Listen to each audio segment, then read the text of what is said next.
चलिए शुरू करते हैं, जिसको जहां बैठना वहां पहले बैठ जाइए। आज का जो टॉपिक रहने वाला है वो है डिग्री, और डिग्री किस में से आती है?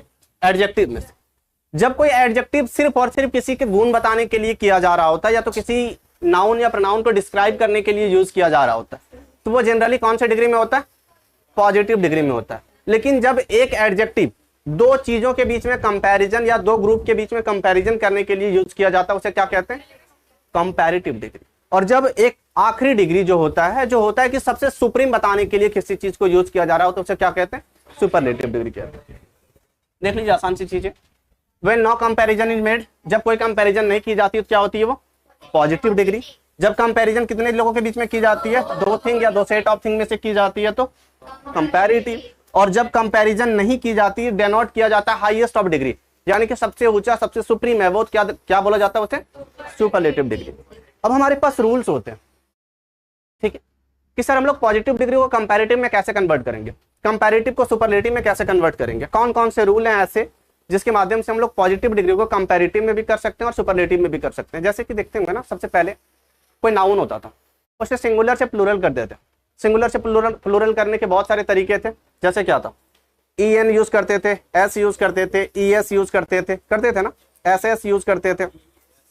बहुत सारी चीजें यूज कर करके हम लोग उसे मतलब प्लूरल बना रहे थे। सेम उसी प्रकार से इस जगह पे पॉजिटिव डिग्री में से कुछ एक्स्ट्रा वर्ड को ऐड करेंगे, और एक्स्ट्रा वर्ड ऐड करने के साथ वो क्या हो जाएंगे? कंपैरेटिव डिग्री हो जाएंगे, और वो सुपरलेटिव डिग्री हो जाएंगे। ज्यादातर केसेस में होते क्या है पता? कि किसी भी पॉजिटिव डिग्री में से ER लगा देंगे और किसी भी पॉजिटिव डिग्री में EST लगा देंगे, तो वो पॉजिटिव क्या? कंपैरेटिव और सुपरलेटिव बन जाएगा। अगर ER लगाते हैं तो वो कंपैरेटिव, और EST लगाते हैं तो वो सुपरलेटिव। अब ऐसा नहीं है कि सर हर जगह पे ER लगा देंगे तो कंपैरेटिव हो जाएगा, EST लगा देंगे तो सुपरलेटिव हो जाएगा। जैसे कि अगर मैं बोलूं बिग, मैं बिग बोलूं तो बिग का क्या हो जाता है? बिगर। फिर से उसका क्या हो जाता है? बिगेस्ट। आपने G के बाद ER लगा दिया, G के बाद EST लगा दिया इस जगह पे, तो ये वैलिड हो गया आपका। पर अगर मैं बोलूं गुड तो क्या बोलेगा? गुड, गुड और गुडेस्ट, बैड, बेटर, बेडेस्ट नहीं होते। उस जगह पे ये चीजें फेल कर जाती है। तो सर कौन से जगह पे कौन सा रूल लगता है, कौन सा क्या क्वालिटी होनी चाहिए जिसके माध्यम से हम ये जान पाएंगे कि किसके साथ ER, किसके साथ EST लगा करके प्लूरल कर सकते हैं, किसके साथ आने वाले वर्ड से उसे डबल किया जाना होगा, किसी एक वर्ड को हटा करके कोई और वर्ड में चेंज करना होगा। उन सारी चीजों को यहाँ देख रहे होंगे, ठीक है। तो सबसे पहला जो जनरल टर्म है वो क्या दिया गया कि ER लगा करके कंपैरेटिव करेंगे पॉजिटिव डिग्री में से, और पॉजिटिव डिग्री में से EST लगा करके सुपरलेटिव कर रहे होंगे, ठीक है। देखिए बोल्ड, बोल्डर, बोल्डेस्ट यूज क्या हुआ? देखिए इस जगह पे ER और EST। देखिए डीप, डीपर, डीपेस्ट। आगे हाई, हायर, हाईएस्ट। आगे स्ट्रॉन्ग, स्ट्रॉन्गर, स्ट्रॉन्गेस्ट। इस जगह पे थिक, थिकर, थिकेस्ट। क्लियर है? Weak, weaker, weakest. यहां तो समझ में आ गया। ये बहुत आसान वाली चीजें थी, क्योंकि कंपैरेटिव और सुपरलेटिव बनाने के लिए एक साधारण से वर्ड यूज किया जाता है, ER for comparative, EST for superlative. यहां तक तो समझ में आए होंगे। पर इससे आगे जो आते हैं उन चीजों को देखिएगा। क्या दिया हुआ है? If E is present at the end of a positive degree. अगर जैसे कि हम लोग होता था ना, जब सिंगुलर से प्लूरल कर रहे थे, तो किसी के लास्ट में CH होता था, किसी के लास्ट में X होता था, किसी के लास्ट में Z होता था। उस चीज को हटा करके या तो रिप्लेस करके ES, S लगा करके उसे प्लूरल किया जाता था। सेम उसी प्रकार से अगर कोई ऐसा वर्ड है जो पॉजिटिव डिग्री में और उसके आखिरी में E आता है, R is added to change it into comparative degree and ST is added to change into superlative degree। इसे साधारण सा लैंग्वेज में अगर समझना चाहोगे ना, तो क्या होता है पता? कंपैरेटिव बनाने के लिए क्या यूज करते हैं? ER करते थे ना हम लोग जनरल में से। कंपैरेटिव बनाने के लिए ER और सुपरलेटिव बनाने के लिए EST। लेकिन इन वर्ड्स के लास्ट में E लगा हुआ है, तो E लगाने की जरूरत तो है नहीं, तो सिर्फ R लगा देंगे और EST की जगह सिर्फ और सिर्फ ST लगा देंगे। जैसे कि एबल, तो इस जगह पे देखिए E हमारे पास पहले से मौजूद था, तो सिर्फ मैंने L लगा लिया, ER हो गया। एबलर, एबलिस्ट, सिर्फ ST मैंने लगा दिया, E तो पहले से एग्जिस्ट कर रहा था इस जगह पे। ब्रेव, ठीक, देखिए ब्रेव का E हमारे पास पहले से था, मैंने सिर्फ R लगा दिया। ब्रेव में से E पहले से था, सिर्फ ST ऐड कर दिया, ठीक है, ब्रेवेस्ट। आगे फाइन, इस जगह पे सिर्फ सॉरी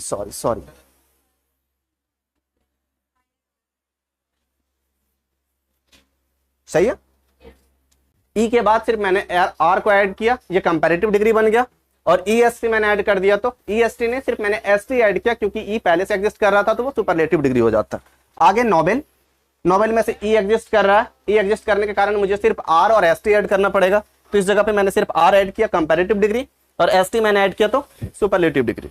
आगे ट्रू था, इस जगह पे भी ई हमारे लास्ट में आ रहे हैं, और आर मैंने ऐड किया तो कंपैरेटिव हो गया, एस टी मैंने ऐड किया तो सुपरलेटिव डिग्री हो जा रहा है। आगे वाइस है, वाइस के आखिरी में भी क्या आ रहा है, ई आ रहा है, इस जगह पे भी मैं ई ऐड करूंगा तो आर ऐड करूंगा तो कंपैरेटिव, एस टी यानी कि सुपरलेटिव। पर सर कंपैरेटिव और सुपरलेटिव तो लगाए जा रहे हैं, पर यूज कैसे करेंगे? ठीक है, यूज कैसे करेंगे? कोई सेंटेंस में अगर कंपैरेटिव डिग्री लगाना हो, जैसे कि आप उनसे लंबे हो, तो कैसे बनाओगे? आप लंबे हो,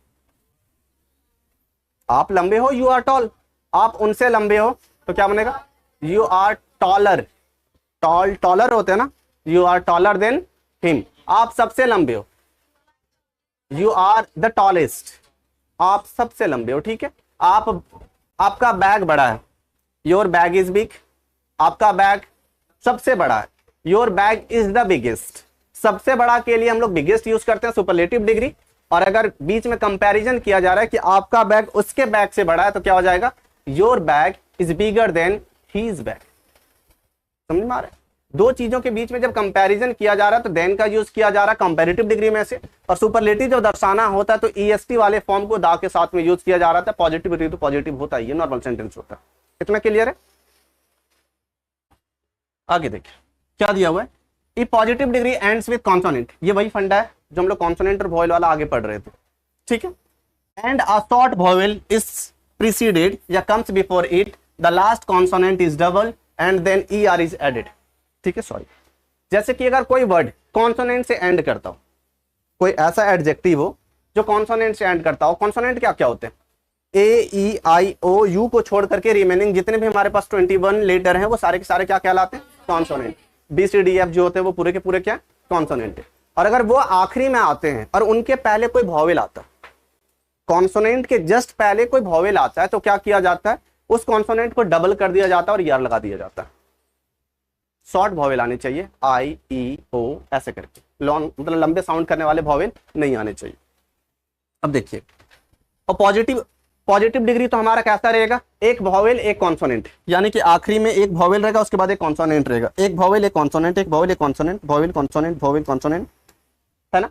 यानी कि कॉन्सोनेंट के जस्ट पीछे क्या रहेगा? एक वॉवेल रहेगा।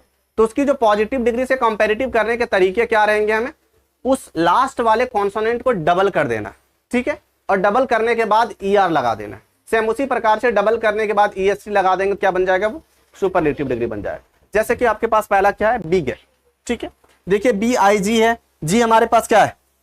कॉन्सोनेंट है, और कॉन्सोनेंट के पहले आई आया, ये शॉर्ट वॉवेल है हमारे पास में, यानी कि करना क्या पड़ेगा? बिग को ये जी को डबल करना पड़ेगा। सबसे पहले बी आई जी जी कर दिए, उसके बाद ई आर लगा करके कंपैरेटिव, फिर से B I G G E S T लगा करके सुपरलेटिव, ठीक है। आगे फिट, एफ आई टी, ये देखिए टी हमारे पास क्या है? कॉन्सोनेंट है, टी के पहले हमारे पास क्या है?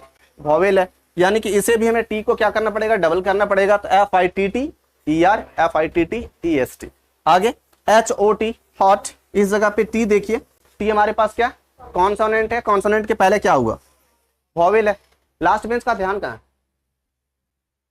मछली पकड़ने जा रहा तो हॉट, हॉट, ये ओ देखिए वॉवेल है, यानी कि अगर कॉन्सोनेंट को वॉवेल प्रीसीड कर रहा है तो क्या हो जाएंगे उस जगह पे? वो जो वॉवेल है वो उसके आगे आने वाले जो कॉन्सोनेंट होंगे वो डबल रिपीट कर जाएंगे। अब क्या होगा इस जगह पे? एच ओ टी, तो टी टी ई आर हो जाएंगे, एच ओ टी फिर से टी और ई एस टी हो जाएंगे। आगे टी एच आई एन, अच्छा ये सैड है। सैड में देखिए ये डी क्या है? कॉन्सोनेंट है या वॉवेल है? कॉन्सोनेंट है। कॉन्सोनेंट के पहले वॉवेल आया या कॉन्सोनेंट आया? वॉवेल आया। वॉवेल आया यानी कि क्या करना पड़ेगा? आखिरी वाले कॉन्सोनेंट को डबल करना है, फिर से क्या हो जाएंगे? डी डी ई आर और D D E S T, ठीक है। T H I N, N हमारे पास में क्या है? वॉवेल है या कॉन्सोनेंट है? कॉन्सोनेंट है। उसके पहले क्या आया? वॉवेल आया, कॉन्सोनेंट आया? वॉवेल आया, यानी कि शॉर्ट वॉवेल है कॉन्सोनेंट के पहले, तो उस कॉन्सोनेंट को डबल करना है और ई आर लगाना है। तो T H I N N E R, T H I N N E S T for superlative degree, ठीक है। आगे क्या है आपके पास? Wet, W E T, wet. देखिए इस जगह पे जो टी आया हुआ है वो टी क्या है? कंपेयर मतलब कॉन्सोनेंट है या वॉवेल है? कॉन्सोनेंट है। उस टी के पहले आने वाला वर्ड्स क्या है? वॉवेल है या कॉन्सोनेंट है? शॉर्ट वॉवेल है, यानी कि उस टी को भी डबल करना पड़ेगा। क्या हो जाएगा? W E T T E R और W E T T E S T, wettest. यहां तक क्लियर हुआ? ये फंडा समझिएगा, इसके बाद अगला फंडा समझ में आएगा। इस जगह पे था कि यदि अगर कोई वर्ड कोई कॉन्सोनेंट से एंड करता हो और उस कॉन्सोनेंट के पहले एक शॉर्ट वॉवेल आया हो, तो उस चीज का कंपैरेटिव करने के लिए आखिरी कॉन्सोनेंट को डबल करना होगा, ठीक है, और उसके बाद ER लगाना होगा। और उसे जब सुपरलेटिव करना हो तो क्या करना होता है, आखिरी कॉन्सोनेंट को डबल करके EST लगा देंगे तो वो सुपरलेटिव हो जाएगा। इतना क्लियर है।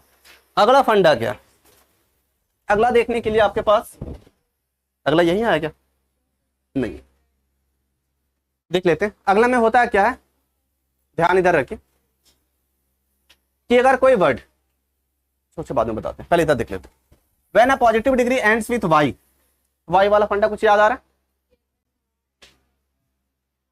सिंगुलर प्लूरल वाला IES, ठीक है, लगाया करते थे ना, वाई को आई में कन्वर्ट करते थे। आगे, and a consonant is present before Y, एक ऐसा वर्ड है, एक ऐसा एडजेक्टिव है जो वाई से एंड कर रहा हो, सबसे आखिरी में क्या होगा उसका, वाई होगा, लेकिन उस वाई के पहले क्या होगा, एक कॉन्सोनेंट होगा। जैसे कि अभी हमने देखा था कॉन्सोनेंट के जस्ट पहले क्या था, एक वॉवेल था, शॉर्ट वॉवेल था, तो क्या करते थे, उस आखिरी वाले कॉन्सोनेंट को डबल करके ER for comparative and EST for superlative कर रहे थे। अब इस जगह पे ध्यान देना कि आखिरी में अगर वाई हो और उस वाई के जस्ट पीछे क्या हो, एक कॉन्सोनेंट हो, तो क्या करते हैं, then Y is converted into I, उस वाई को सबसे पहला क्या करेंगे, आई में कन्वर्ट करेंगे, then ER and EST is added to make it comparative as well as superlative degree. यानी कि कोई ऐसा वर्ड, कोई ऐसा एडजेक्टिव जो किससे एंड करता हो, वाई से एंड करता हो, और उस वाई के पीछे एक कॉन्सोनेंट लगा हो, तो उस वाई को हम लोग आई में बदलेंगे और उसके बाद ER लगा देंगे तो कंपैरेटिव बन जाएगा, EST लगा देंगे तो सुपरलेटिव डिग्री बन जाएगा। देखिए वॉवेल हो तो सिर्फ फंडा लग जाएगा, DRY है ना, तो इस जगह पे अगर आपका वॉवेल है तो सिर्फ वैसे ER लग जाएंगे, EST लग जाएंगे, वही फंडा उसके पहले वाले में भी लगने वाला। देखिए इस जगह पे DRY आपके पास में, ठीक है, Y जो है आखिरी में आ रहा है और Y के पहले आने वाला वर्ड जो है वो देखिए R है। R वॉवेल है या कॉन्सोनेंट है, कॉन्सोनेंट है, कॉन्सोनेंट है, यानी कि Y को हमें किसमें कन्वर्ट करना पड़ेगा, I में। देखिए DRI हुआ और उसके बाद में ER लग गया। आगे देखिए DRI EST, इस जगह पे देखिए हैप्पी जो है HAPPY, आखिरी में क्या आया है, Y आया। Y के पहले आने वाला वर्ड जो P है वो P कॉन्सोनेंट है या वॉवेल है, कॉन्सोनेंट है, यानी कि Y को किसमें कन्वर्ट करना पड़ेगा, I में, तो क्या हो जाएंगे, HAPPI हो जाएगा, उसके बाद में ER, फिर से आगे HAPPI, फिर से EST। नेक्स्ट क्या है, हैवी, HEAVY, Y तो आपके आखिरी में आ रहे हैं, Y के पहले आने वाला जो लेटर है वो क्या है, V है, तो V हमारे पास कॉन्सोनेंट है या वॉवेल है, कॉन्सोनेंट है। साधारण से फंडा क्या लगाना होगा, Y को I में कन्वर्ट कर देना होगा और ER लगा देना होगा for comparative and EST for superlative degree. आगे देखिए प्रीति, ये प्रीति नहीं है, प्रीति है, ठीक है, प्रीति और प्रीति का स्पेलिंग अलग अलग होता है। ये प्रीति यानी कि सुंदरता की बात की जा रही है। इस जगह पे देखिए ये जो Y है आखिरी में, इसके पहले जो आने वाला लेटर है वो क्या है, T है, T यानी कि कॉन्सोनेंट, फिर से मैं इस जगह पे I कन्वर्ट करना पड़ेगा Y को, तो क्या हो जाएंगे, प्रीटिया और प्रीटियस। कितना क्लियर, ये वो फंडा है जो आप पूछ रहे थे, ठीक। फंडा सेम होगा कि आखिरी में Y होगा लेकिन उस Y के पहले एक वॉवेल होगा, कॉन्सोनेंट नहीं होगा, तो हमें चेंज करने की जरूरत नहीं है, सिर्फ ER और EST लगा देंगे तो वो कंप्लीट हो जाएंगे। देखिए GREY, Y हमारे पास तो था लेकिन Y के पहले आने वाला वर्ड क्या है, वॉवेल है, कॉन्सोनेंट नहीं है, तो उसे चेंज नहीं किया, सिर्फ ER और EST लगा दिए तो वो क्या हो गया, कंपैरेटिव और सुपरलेटिव हो गया। यहां तक समझ में आया, अच्छा देखिए क्या है, adjective that are of more than 2 syllable. Syllable क्या होता है पता, सिलेबल्स क्या होते हैं पता, इधर देख लीजिए फ्रंट में, सेकंड बेंच, पहले देख लीजिए बाद में गप कर लीजिएगा। सिलेबल्स क्या होते हैं, ये चीजें अगर नहीं पता है तो साधारण शब्दों में उसे समझते हैं हम लोग, अपने टंग को समझते हैं, जुबान को। कोई भी वर्ड बोलने से पहले उसे कितने बार तोड़ना पड़ता है वो सिलेबल कहलाता है, ठीक है। अगर कोई ऐसा वर्ड है जिसे 3 बार 4 बार 5 बार तोड़ करके बोला जा रहा है कोई एडजेक्टिव को, तो उसे क्या कहते हैं, 3 syllable 4 syllable 5 syllables word. 2 syllables word अगर हैं तब तक तो आपको पीछे वाला फंडा अप्लाई करेगा, ठीक है। लेकिन अगर 2 सिलेबल से ज्यादा वाले वर्ड है, यानी कि जिसे बोलने में हमें 2 या 3 बार तोड़ करके बोलना होता है, एक ही वर्ड को 2-3 बार तोड़ना पड़ता है और बोलना पड़ता है, वैसे वर्ड होते हैं 3 सिलेबल्स 4 सिलेबल्स, 5 सिलेबल्स, यानी कि सिलेबल्स काउंट होते चले जाते हैं। और वैसे सिलेबल्स वाले वर्ड्स की जो प्लूरल बनाई जाती है वो मोर और मोस्ट लगा करके बनाई जा रही होती है। जैसे कि देखिए ब्यूटीफुल, ब्यूटीफुल, इसे कितने बार में बोला गया? 3 बार में बोला गया, ठीक है। बी मतलब ब्यूटीफुल। आगे देखिए इस जगह पे ये 1 हुआ, 2 हुआ, 3 हुआ, यानी कि 2 सिलेबल से ज्यादा वाला वर्ड है। तो इसे जब हम लोग कंपैरेटिव कर रहे होंगे तो मोर ब्यूटीफुल करेंगे, और उसे जब सुपरलेटिव कर रहे होंगे तो मोस्ट ब्यूटीफुल करेंगे। यानी कि वैसे वर्ड जिसे बोलने में हमें 2 या 3 बार, 2 से ज्यादा बार उसे तोड़ करके यूज करना पड़े, उसमें हम लोग क्या लगाते हैं? मोर लगा करके कंपैरेटिव और मोस्ट लगा करके सुपरलेटिव। इस जगह पे देखिए कॉरेजियस, कॉरेजियस, ठीक है, कॉरेजियस 4 सिलेबल में से तोड़ा गया, यानी कि 4 सिलेबल है, यानी कि 2 से ज्यादा है। अब जब 2 से ज्यादा है तो कैसे किया जाएगा? उसमें से मोर और मोस्ट लगा करके उसके कंपैरेटिव और सुपरलेटिव किया जा रहे होंगे, तो क्या बन जाएंगे? मोर कॉरेजियस, मोस्ट कॉरेजियस। आगे देखिए इंटेलिजेंट, इंटेलिजेंट, इंटेलिजेंट एक बार में नहीं बोला जा सकता। जब हम लोग इंटेलिजेंट भी बोल रहे हैं तो उसमें वो 3 बार टूट करके निकल रहा है, रफ्तार के कारण वो टूटी हुई सिलेबल हमें पता नहीं चल रही है। जब उस वर्ड को आप धीरे धीरे बोलोगे तो सारी सिलेबल्स आपको क्लियर होते चले जाएंगे, यानी कि मोर देन 2 सिलेबल्स है इंटेलिजेंट। अब इसे जब कंपैरेटिव डिग्री करना होगा क्या हो जाएगा? मोर इंटेलिजेंट, और सुपरलेटिव के लिए मोस्ट इंटेलिजेंट। देखिए प्लीजेंट, पी पहले तो पी आ गया, उसके बाद ली, उसके बाद जेंट, ठीक है। ये 3 सिलेबल्स में से टूट रहे हैं। 3 सिलेबल्स में से टूटने के कारण क्या हो जाएगा? मोर प्लीजेंट, मोस्ट प्लीजेंट। समझ में आया? अभी तक हम लोगों ने जितना फंडा समझा है उसमें से क्या थे? ज्यादातर केसेस में ई आर या ई एस टी लगा करके प्लूरल कर रहे थे। किसी किसी में क्या थे कि अगर ई पहले लगा है तो सिर्फ आर लगा करके उससे कंपैरेटिव कर रहे थे और सुपरलेटिव कर रहे थे, आर और एस टी लगा करके। किसी में क्या हो रहे थे कि वाई आ रहे थे, वाई के पहले अगर कॉन्सोनेंट आ रहे थे तो वाई को हटा करके आई कर रहे थे और ई आर लगा रहे थे और ई एस टी लगा करके कंपैरेटिव और सुपरलेटिव कर रहे थे। लेकिन वाई के पहले अगर वॉवेल आ जा रहे थे तो सिर्फ ई आर और ई एस टी लगा करके कंपैरेटिव और सुपरलेटिव कर रहे थे। जब हमने सिलेबल्स के बारे में बात किया कि सर ऐसे वर्ड्स जो 2 सिलेबल से ज्यादा हो, जिसे बोलने में 2 या 3 बार 2 से ज्यादा बार तोड़ करके बोलनी पड़ती हो, उसकी कंपैरेटिव मोर लगा करके की जाती है और उसकी सुपरलेटिव मोस्ट लगा करके की जाती है। अभी तक इतना ही पढ़ा हम लोगों ने। आगे देखिए कुछ ऐसे एडजेक्टिव होते हैं ना जिसका कोई रूल नहीं काम करता, ठीक है। इधर ध्यान दे लीजिए ना, पहले बाद में कब कर लीजिएगा। जैसे कि ये सब बच्चे, अभी इस सब में जितना भी रूल लगा लीजिए कोई रूल काम नहीं करता, ठीक है। एक्सेप्शन वाले आप इधर बताओगे, इन सब का ध्यान उधर रहने वाला है। वैसे ही कुछ ये एडजेक्टिव है, सर्टेन एडजेक्टिव है जिनमें कोई रूल अप्लाई नहीं होता। आप ई आर लगा दो, ई एस टी लगा दो, हम कुछ नहीं मानेंगे, हम अपने आप में बनेंगे। सेम वैसा चीज है, और इन सब की जिंदगी थोड़ी सी नर्क हो जाती है ठीक है। ऐसा नहीं है कि सारे लोग आसमान को ही छू जाते हैं, गलत रास्ते या सही रास्ते को चुनने वाले पॉपुलर ही हो जाते हैं, जरूरी नहीं है। सॉरी, देखिए ये जो गुड़ है वो खाने वाला गुड़ नहीं है, अच्छा वाला है, ठीक है। क्वालिटी बताई जा रही। अब इस जो गुड की अगर हम लोग बोलेंगे गुडर, गुडेस्ट, तो वो गलत हो जाएंगे। गुड का क्या बनेगा? बेटर, बेस्ट, ठीक है। बैड का बेटर, बेडेस्ट नहीं। बैड का ऑर्स यानी कि खराब, बैड यानी कि खराब, ऑर्स यानी कि 2 चीजों में से खराब, और ऑर्स यानी कि सबसे खराब, ठीक है। गुड यानी कि अच्छा, बेटर यानी कि 2 चीजों में से अच्छा, और बेस्ट यानी कि सबसे अच्छा। लिटिल यानी कि कम, ठीक है। लेस यानी कि 2 चीजों में से थोड़ी सी कम, और लेसर यानी कि सबसे ज्यादा। Is it clear? Thank you sir. नहीं, चलिए इतना कंप्लीट हुआ, जहां तक बहुत अच्छे से समझ में आ चुके होंगे। नेक्स्ट जो टॉपिक्स हैं, आज मैंने 10 पेज कर दिया था, इसका मतलब ये नहीं कि ढोल बजाएंगे, ठीक है। आज पीडीएफ कम थे। अब हम लोग कल के लिए थोड़ी सी ट्रेलर देख लेते हैं। जो कल से हमें पढ़ने हैं वो है वर्ब। जैसे कि हमने नाउन पढ़ लिया, प्रोनाउन पढ़ लिया, एडजेक्टिव पढ़ लिया, एडजेक्टिव में से हमने डिग्री भी पढ़ लिया, टाइप्स ऑफ एडजेक्टिव भी पढ़ लिया, पूरी तरीके से क्लियर है।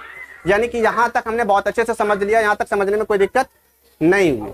इससे आगे जो हमारे पास जो चीजें आने वाली वो वर्ब है, और मैंने वर्ब की ट्रेलर आपको पहले दे दी है। गेट बंद कर लीजिएगा, ध्यान उधर ना जाए।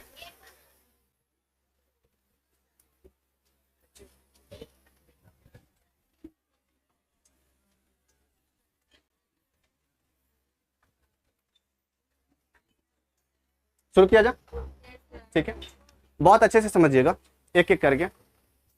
बाकी जैसे ही वर्ब का चैप्टर स्टार्ट होता है, कल नहीं परसों, तो उस चैप्टर को बहुत अच्छे से एलाबोरेट किया जा रहा होगा, एक एक पार्ट्स को बहुत अच्छे से एक्सप्लेन किया जा रहा होगा, समझने की कोशिश कीजिएगा। क्योंकि वर्ब एक ऐसा चीज होता है जिसके ऊपर में पूरी ग्रामर खेल रही होती है।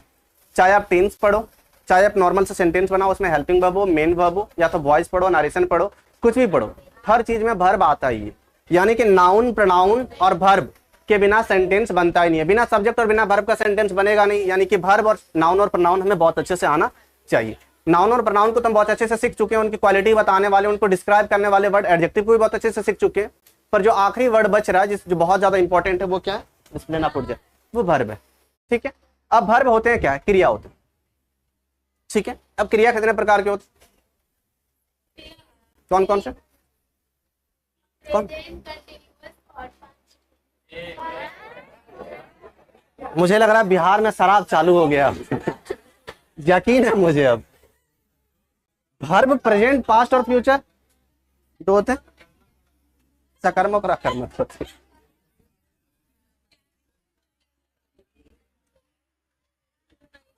कोई बात नहीं, सुबह सुबह पी करके ना आया करें। ठीक है, वर्ब देखिए हमारे पास कितने होते हैं, कौन कौन से होते हैं? एक तो हमारे पास होता है ऑक्सिलरी वर्ब और एक होता है मेन वर्ब। ठीक है,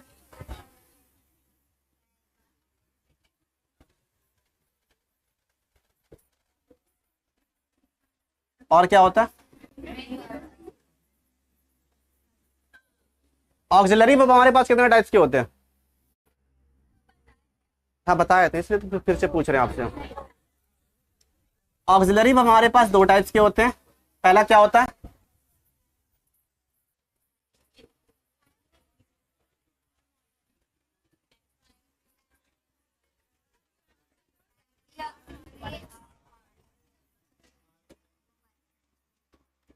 मॉडल्स होते हैं।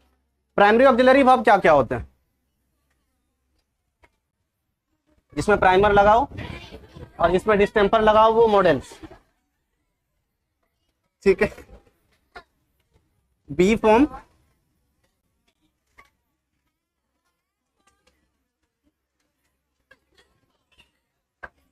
और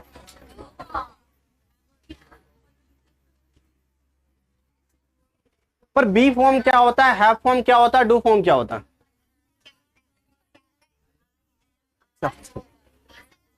is, am, are be form में आते हैं। शांत हो ले, पहले समझ ले, ठीक है, क्योंकि बार बार इसे हिंट नहीं किया जा रहा होगा।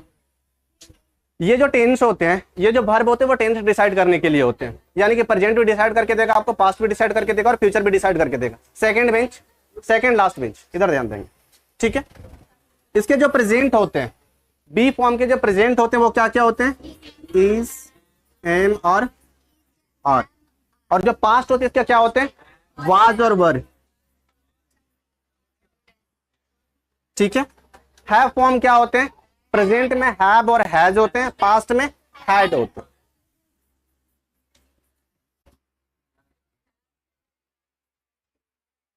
ठीक है, डू फॉर्म क्या होते हैं? प्रेजेंट में डू और डज हो जाएंगे, पास्ट में डिड हो जाएंगे।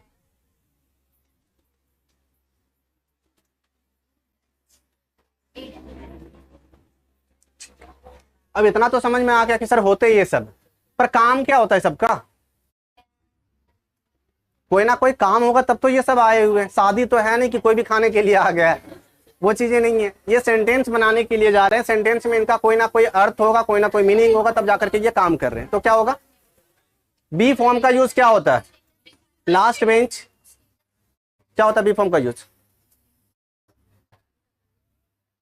बोलिए, बी फॉर्म का यूज क्या होता है? नहीं पता? Second last bench, be form का यूज क्या होता है? नहीं पता? अच्छे लग रहे हैं ऐसे ना पता बोलने में? मजा आ रहा आपको? बताइए।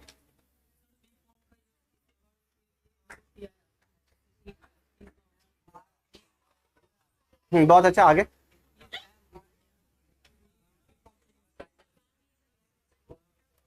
पर वाकई में अगर एक सेंटेंस में हम लोग बी फॉर्म को लगा रहे हैं,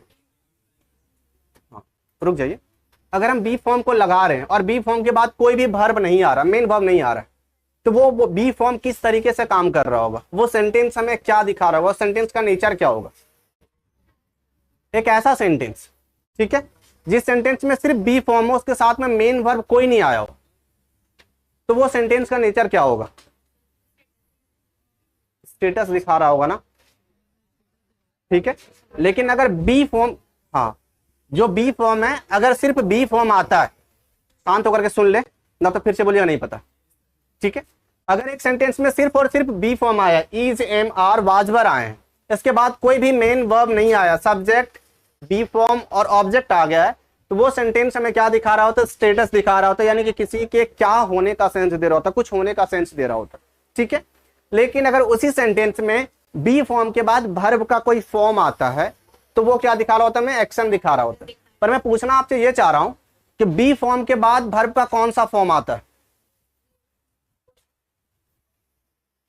बी फॉर्म के बाद मेन वर्ब का कौन सा फॉर्म आएगा, V1, V2, V3, V4, V5, 6, 7 होते क्या, 5 तक होते हैं, तो कौन से फॉर्म आएंगे, 3 आएंगे, कौन बोले 3,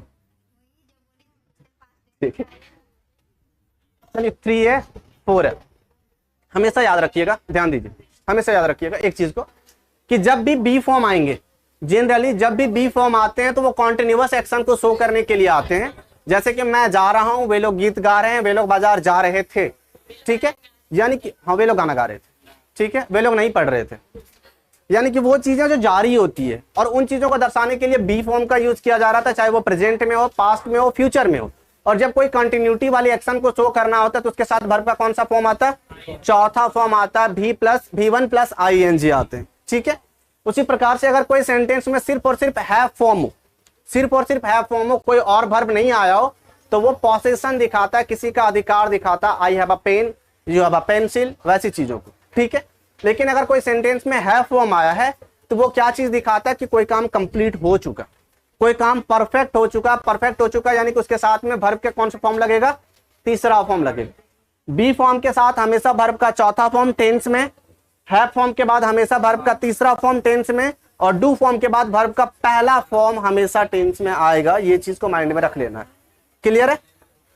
चलिए लास्ट बेंच सेकेंड गर्ल, खड़े हो जाइए। हाँ, हैव फॉर्म का यूज कीजिए जिसमें से एक्शन दिखाया जा रहा हो।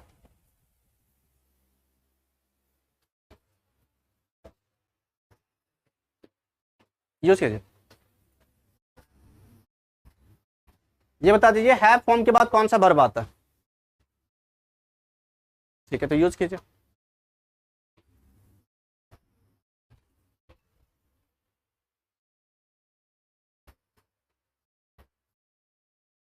भीतरी होता क्या, ईट का भीतरी क्या होता है, ईट। वे लोग खा चुके हैं, बनाइए।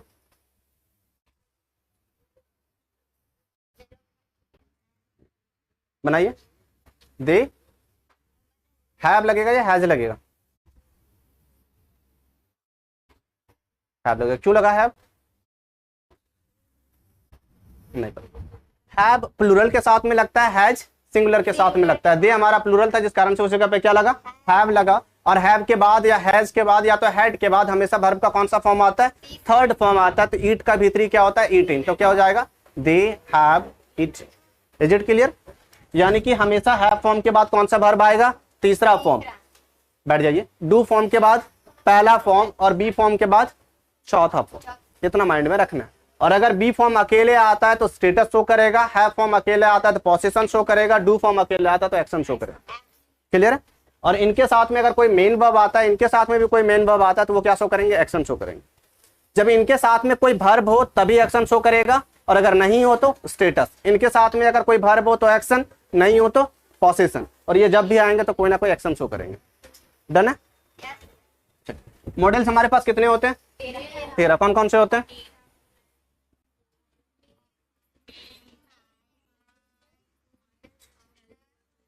मे, might, must, can, could, will, would, shall, should, dare to, need, use to, हॉस्ट। ये टोटल हमारे पास मॉडल्स होते हैं और इन मॉडल्स का यूज अलग तरीके से किया जा रहा होता है। हर एक सेंटेंस में इसका अलग अलग प्रॉपर्टीज होता है। इस जगह पे जो ज्यादा हम लोग यूज करते हैं वो शैल या विल का यूज कर रहे होते हैं फ्यूचर टेंस को दर्शाने के लिए, ठीक है। बाकी बात जितने भी आते हैं, कोई पॉसिबिलिटी दिखाने के लिए आता है, कोई स्ट्रांग पॉसिबिलिटी दिखाने के लिए आता है, कोई लेसर पॉसिबिलिटी दिखाने के लिए आता है, उन चीजों के बारे में हम लोग जब भर पढ़ेंगे अगले दिन से उसमें डील कर रहे होंगे। अभी फिलहाल इतना देखना है कि हेल्पिंग वर्ब हमारे पास दो टाइप्स के होते हैं, एक प्राइमरी ऑक्सिलरी वर्ब और एक मॉडल। प्राइमरी ऑक्सिलरी वर्ब हमारे पास तीन होते हैं, be form, have form, do form. Be form अकेले आए तो स्टेटस, हैव फॉर्म अकेले आए तो पोजीशन, डू फॉर्म अकेले आए तो एक्शन। बी फॉर्म के साथ अगर कोई वर्ब आए तो एक्शन, हैव फॉर्म के बाद अगर कोई वर्ब आए तो एक्शन, इसके साथ अगर वर्ब आए तो एक्शन, इसके साथ भी वर्ब आए तो एक्शन, अकेले आए तो पोजीशन, अकेले आए तो स्टेटस, ठीक है। मॉडल में से शैल और विल का कहाँ यूज किया जाता है? फ्यूचर टेंस को दर्शाने के लिए। बाकी बात का अलग अलग यूजेस है, उसे हम लोग आगे देखेंगे। मेन वर्ब क्या होता है? मेन वर्ब होते क्या है? जो मुख्य क्रिया बोला जा रहा होता है उसे मेन वर्ब कहते हैं। ये क्या होते हैं? फाइनाइट और नॉन फाइनाइट। फाइनाइट क्या होते हैं? फाइनाइट क्या होते हैं? एस, यानी कि वो वर्ब जिसे हम लोग बचपन से पढ़ करके आ रहे हैं, V1, V2, V3, V4, V5, ठीक है। यानी कि वर्ब का बेस फॉर्म, वर्ब का सेकंड फॉर्म, वर्ब का third form, fourth form, fifth form, ये सारे के सारे क्या कहलाएंगे? हमारे फाइनाइट वर्ब कहलाएंगे। पर नॉन फाइनाइट वर्ब क्या होता है? नॉन फाइनाइट वर्ब क्या होते हैं? नॉन फाइनाइट वर्ब वैसे होते हैं जैसे कि एक शादी में गया हुआ दूल्हे के 4-5 निठल्ले दोस्त, जिसका काम क्या होता है? सिर्फ खाना खाना, शराब पीना, नागिन डांस करना, झगड़ा करना। यानी कि अगर ये चीजें ना भी हो तो शादी हो सकती है। बेगरिया दोस्त जिससे बोल रहे होते हैं, बिना काम वाले। तो नॉन फाइनाइट भी वैसे होते हैं कि ये सेंटेंस में अगर ना भी हो ना तो सेंस आ जाते हैं, पर ये जाते हैं, ये जाएंगे, क्योंकि ये ना जाएंगे तो शराब कौन पिएगा। तो वो चीजें होती है। तो ये हमारे पास कितने हैं? 3 है। कौन कौन से हैं? इन्फिनिटिव,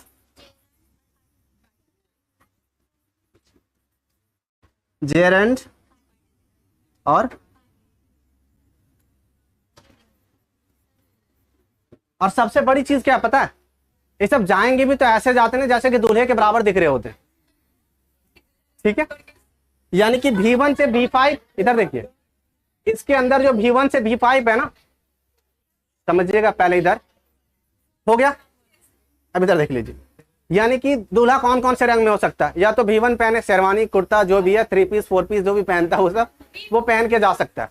उसी प्रकार से ये जो चीजें होती है, ये तो तीनों दोस्त जा रहे होते हैं, एकदम एग्जैक्ट कॉपी करते इसी का, कि नहीं भाई जो लड़का पहनता वैसा मैं भी पहनने वाला। तो ये अपने साथ क्या पहनता? V1, लेकिन ये 2+V1 लगा लेता है, ठीक है। आगे जेरेंड जो आता है वो इसका बीच वाला पर्सन उठा लेता है, वो V4 होता है। अब पार्टिसिपल जो होते हैं ना, वो 2 दोस्त होते हैं, दोस्त के दोस्त, जिसे बुलाया भी नहीं गया। जैसे कि मेरे दोस्त का शादी है, मैंने बोला मेरे दोस्त का शादी, बोला मैं भी आता ना, उसके साथ एक और आ गया। तो ये दोस्त के दोस्त वाले, ये क्या होते हैं? ये प्रेजेंट पार्टिसिपल और पास्ट पार्टिसिपल।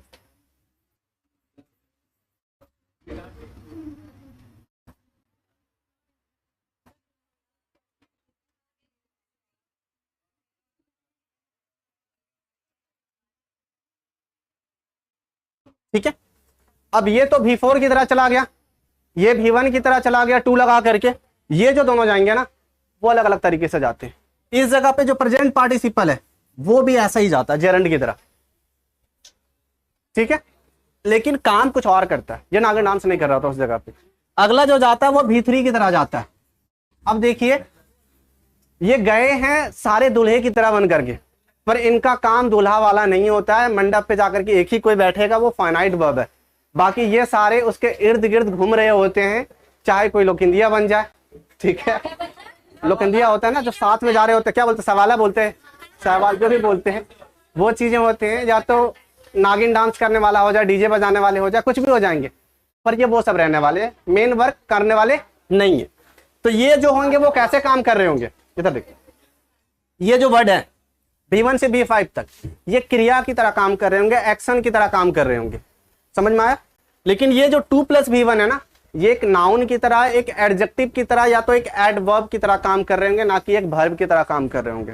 इतना क्लियर हुआ? आगे ये जो V4 आया है, ये V4 भी मेन वर्ब की तरह नहीं काम करेगा, ये एक नाउन की तरह काम करेगा। कितना समझ में आया?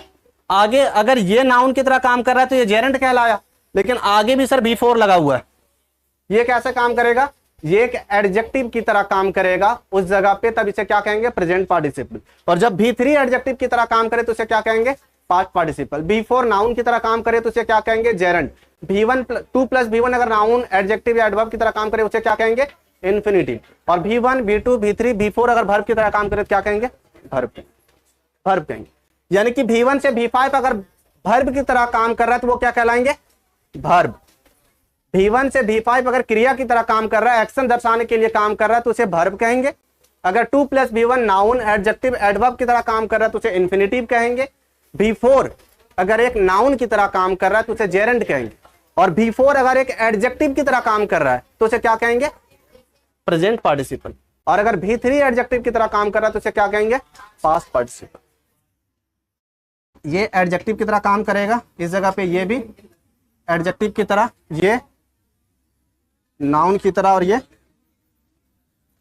नाउन एडजेक्टिव या एडवर्ब की तरह काम करे। इतना समझने में किन्हीं को कोई दिक्कत हुआ? ये टॉपिक अगर कल से कंटिन्यू किया जाए तो सारी चीजें कॉन्सेप्ट क्लियर हो जाएंगे। अगर मैं पूरा ना लिख करके फाइनाइट वर्ब लिख दूं तो सारे कॉन्सेप्ट एक बार में आ जाएंगे, ठीक है। नॉन फाइनाइट वर्ब लिखो तो वो सारे आ जाएंगे। प्राइमरी ऑक्सिलरी वर्ब में से 3 आ जाएंगे, मॉडल्स में से 13 आ जाएंगे। Is it clear? चलिए ठीक है, बाकी